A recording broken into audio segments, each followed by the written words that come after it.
ಯಾರೇನೇ ಅಂದರೂನು ಏನೆಲ್ಲಾದರೂನು ಈ ನನ್ನ ಪ್ರೀತಿಯ ಬಿಡಲಾರೆ ಎಂದು ಎಂದು ನಿಂತಲ್ಲಿ ನಿಲ್ಲಲಾರೆ ನಾನೆಂತೆ ಮಾಡಲಾರೆ ಕಣ್ಣೊಳಗೆ ಹೊರಗೆ ನೋಡಿದರು ಎಲ್ಲೆಲ್ಲೋ ನೀನೆ. She's the first woman superstar of the Kannada industry. ಅದು ಎಂತ ಚಂದ ನಿನ್ನ ನೋಟ ನಾ ಸೋತೆ my only love. ನಿನ್ನ ಕಂಡ ಕ್ಷಣದಿಂದ ಯಾಕೋ ನಾನು ನನ್ನಲೆಲ್ಲ.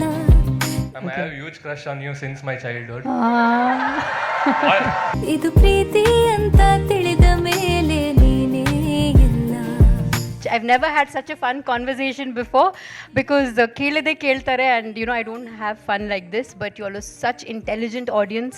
When I've seen Aishu as a little girl and she's imbibed some quality from me, and today I see her actually putting that into action, that makes me a successful person. ಇದು ಪ್ರೀತಿ ಅಂತ